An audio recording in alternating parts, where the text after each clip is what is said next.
about the way you stare into my eyes. I know that I don't make things clear. Welcome back to my YouTube channel. It's your girl D'Asya Renee, and today I have my podcast backdrop. Be sure to subscribe to my podcast. There's gonna be more podcasts coming out, but today I'm gonna be doing a sports talk video, basically about what happened this weekend in the WNBA and the Catlin Clark controversy and the foul controversy. I'm gonna be stating my opinions. You state how you feel in the comments below. Just make sure to keep it respectful. So first things first, I know you guys have all seen the Cheyenne pushing Catlin, and I don't know what she said, but you see her pushing her and the thing. Catlin kind of falls to the ground, and then another play later you kind of see Angel Reese boxing out Catlin, and Catlin kind of flails in the air.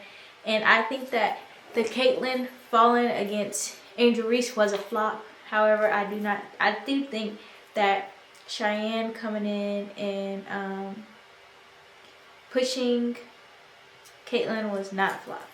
So I'm just basically going to state how I feel about the whole situation. So first things first, as far as this whole, I love Catlin's game. She is an amazing, great player, generational player. But I feel like in some points of the game, it's like she got to come out of this victim role of, oh, at the press conference, she stated like, oh, I'm just gonna have to expect them to hit me and just let them hit me. And like, I feel like that's playing victim in my opinion, because I just feel like, one, you're not never supposed to let nobody just hit you or just do whatever they want to you. So that's my other point. I feel like she does not need to let them just hit her and do whatever they want to do to her.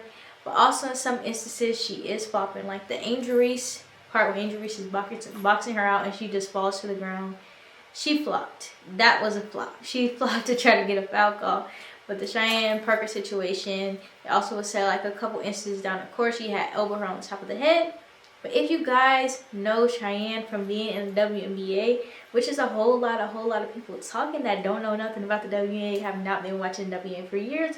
I've been watching WNBA since I've been a little girl. And homegirl has anger issues. Homegirl has a problem. Like, she's gotten better at not getting so angry, but at any given point in time she can snap like this. I don't know if you guys do remember, like a long time ago, she got mad in the college game and she kicked a chair over or ripped something up and threw it in the air. Like, she has anger problems, and I feel like she's gradually working on getting better at it, because it used to be really bad, and I'm sure she probably would have did more a couple years back prior, but she's still working on herself and working within herself and just her anger. So I will give her that, her getting elbowed and coming down, but she also has to learn, like as a grown woman in WNBA, you have to control that. Even if she hits you on top of the head down the one court, you can't just blatantly just get her right in front of the referee, right where everybody can see you. Like, you can't just blatantly just hit her like the referee's like right there. Like, if you're gonna get her back for her doing something to you, be cool about it. Wait a couple plays later and then get your get back. If you feel that, like, if you feel that hard about it, just wait. Like, but doing it in front of the whole world, like, all it is the referee right there. They're taking the ball out. Everybody's watching Catlin with the ball and everything, because for one, they're taking the ball out, so all the referees is right there, so everybody can see you. So you just coming and just shoving her like that was very dumb on your part. Whether she elbowed you or not, was it unnecessary? No, because she had elbowed her down the court. So I feel you, sis. I feel you were mad because she did something to you, but you doing that just right in front of the referees and right in front of the whole crowd to see in their stadium, everything was very dumb. Like, that was dumb on your part. And I'm not saying to play dirty or do things, but like, it's basketball. And if you know and you're a hooper and you actually play basketball, you know somebody might get you purposely or not. We don't know if Catlin did on purpose. Somebody might accidentally elbow you in the head, accidentally elbow you in the ribs, and you might feel like, bro, that hurt, like, dang. And they just go about their day and running down. Whether Catlin elbowed her on the top of the head on purpose or not, it's still like, everybody's had that moment they hoop and somebody hits you, and then you like it catch you all guard, like, elbow me on top of my head. You ain't say you sorry, you're bad or nothing. You just run down the court and just keep it moving. All right, bet. But you don't do it like get them back like right in front of the referee. That doesn't even make any sense, sis. Like, but I do feel like it was unnecessary. Them upgrading the charge to the thing. I feel like it was necessary. Like, that was dumb. You did it right in front of the referee. That was stupid. You should like wait a couple plays later or something. Like, I don't know. But I feel like this whole beef thing with Catlin Clark, I do feel like she be playing victim sometimes. Like this victim, oh poor me type of thing. Like, I love Catlin's game, but like, you don't let nobody just hit you. I feel like that's playing victim. Her saying in the public interview, oh, I'm just gonna let them hit me, it's just expected. Like, no, you're not just gonna let nobody hit you. Stand your ground. Don't be like, somebody hit you, hit them back. Like, I don't think she should just let people hit her and put their hands on her or just bully her or nothing like that. I also feel like she does need to get stronger. Like, she had to get stronger in college. If y'all watched Catlin's game, not in just the past 2 years, if y'all watched her from a freshman growing up, or I seen her in high school. I watched her play in AAU, and she was very frail frame. And I remember they were playing, it's a Dallas team that is like EYBL, and the Dallas team had stronger guards, so they were just trapping her and being way more physical than her, and that's how they end up winning the game. So people, like, in college, she had to get stronger, which she said that she had to get stronger. From her sophomore year to her junior year, she had got stronger, and people weren't able to just bump her and push her around. So then her junior year, she was able to excel even more, and that's how y'all really became to know her, because she been hooping and been scoring high numbers, but it's like you put a little muscle on her, like somebody that's stronger than her and be more aggressive with her, then it's like tend to make her not score as much or seem a little weaker. I mean, she got faster her senior year and stronger. I feel like it's just another level of her just need to be stronger, so they're just not pushing her around. Or even the Angel Reese situation, I feel like she slammed Angel Reese, whatever. Angel Reese was like, I mean, it is what it is. But at the same time, we know Angel Reese is just not going to let nobody do her however they want to do her, you know what I'm saying? And I don't feel like Catlin should let people push her around and just do whatever they want to do neither. Like, I don't feel like you need to just, oh, I'm just going to let them hit me because it's just expected. I don't feel like it should be this victim role. Like, they hit you, hit them back. Like, don't become a victim and don't become a, well, it just, like, no. Hit them back. Yeah, Catlin be talking trash, but I don't think that gives them the right to do that. And even Cheyenne has said on Twitter, she made a post like, besides shooting 3-pointers, what does she do? I don't feel like it's never cool to downplay somebody's game, and especially going on Twitter when you didn't, like, your coach told you not to say nothing in the press conference. You should just kept at that and moved on, moved forward. Like, I don't feel like it's cool to ever go on the internet and talk down on somebody in that game. And even though, whether you like it or not, Catlin Clark is helping the whole league. Like, she's putting more eyes on the league. More people and eyes. Catlin Clark, Angel Reese, that whole class that came in is putting more eyes on the WNBA. More people are watching and actually tuning into the WNBA. It's more conversations. The conversations are being more in depth. Even though it's people who have never watched the WNBA in their life, it is still sparking conversation, and it's good for engagement and for y'all to eventually be able to make more money and get into bigger arenas, and just for the games to continue to grow. So for you to talk about, besides 3-pointers, what does she have to bring, and try to down talk her, I don't feel like that was cool. Whatever happened on the court, I mean, it is what it is. I feel like it can be let go. Y'all a grown woman. She's a young woman coming in. And at the end of the day, I feel like it don't gotta be everybody's cool with each other. But at the end of the day, like, keep it on the court. Like, you tweeting on the internet, that is, it's lame. Like, that was lame. That was like a lame shot for you to say. Especially, like, she didn't say nothing about you. But I feel like it was lame and it was messy. And it's crazy.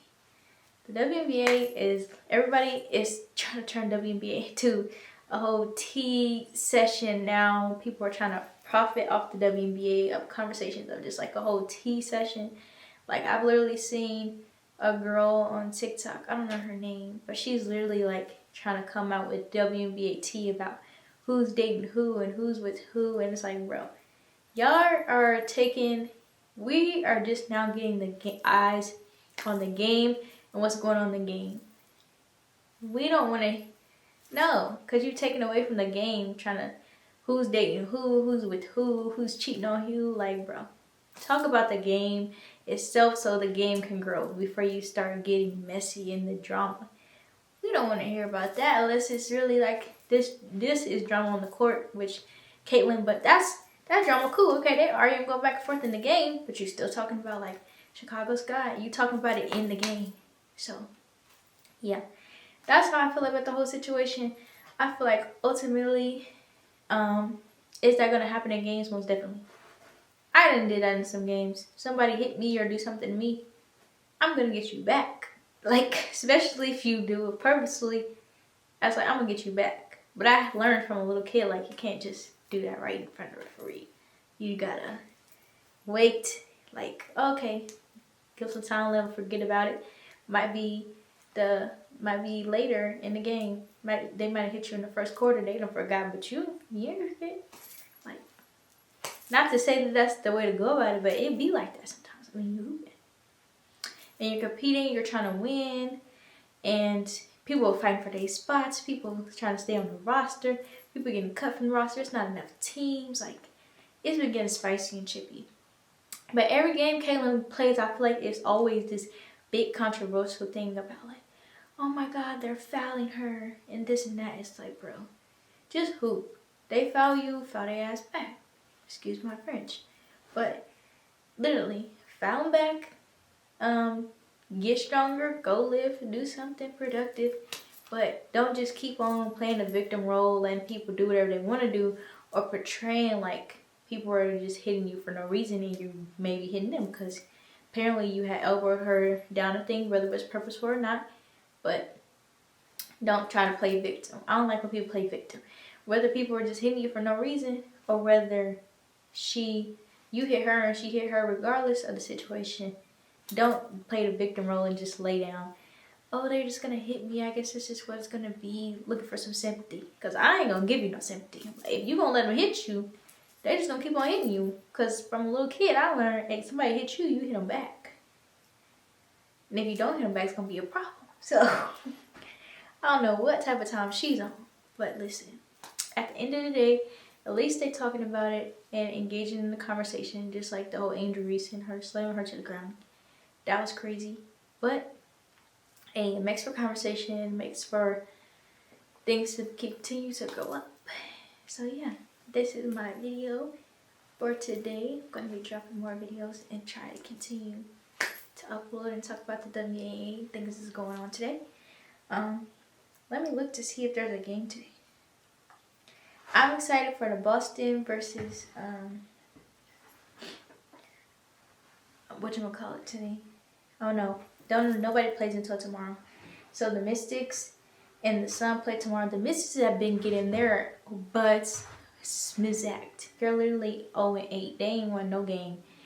Yeah, terrible. The Suns are 8-0. The Suns are killing it, but the Suns are always good. And then you got the Liberty versus the Sky. That's Sabrina. That should be interesting. Then you got the Mercury versus the Storm. Okay, let me tell y'all why this is crazy, bro. A couple months back, I don't know if y'all know, but I talked about it in my video. Skylar Diggins was talking about the Mercury and why she left, basically, and different things like that. And she was also talking about how Diana Taurasi was just not a good person, not a good teammate. And so, the Mercury are 4-5, and the Storm are 5-3. But that game is going to be interesting because it's going to be the first time it's Skylar Diggins versus Diana Taurasi since Skylar Diggins has came back to the WNBA from having her baby. And also them comments that she said about Diana on Twitter, I know Diana's seen it. Diana be seeing everything. So that's going to be an interesting game tomorrow. And I'm excited to see what happens on the court. Like the competitiveness. Then you got Kalia Copper been hooping. She's averaging 22 points. And then Jewel Lloyd is hooping too. She be always hooping. Sky has the most assists right now. She's doing her thing. And so, let me see. Is Diana Taurasi even playing? I don't know. It's just going to be interesting because Skylar she did not care. She was like, Diana was not a good teammate, not a good person to play with. So, I'm interested to see tomorrow how that game goes. And I don't know. We'll see what happens. It's going to be some fire back and forth because Diana Taurasi is a fiery person. Skylar Diggins is a fiery person. And Kalia Copper is a fiery person. Jewel Lloyd be cooling, but she gets buckets. But yeah, this is the end of the video. I hope you guys have a wonderful day. I hope you guys are having a great start to your June. I know I am. I had a great May. I hope you guys had a great May as well. And I'll be back. Please like, comment, and subscribe, and tune in some more videos that I'm going to be posting about WNBA content. Just random vlogs that I want to post for myself. And just sports content in general. So, peace.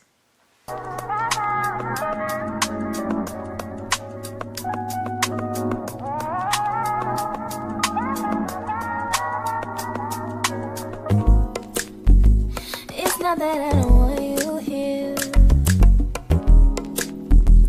It's something about the way you stare into my eyes. I know that I don't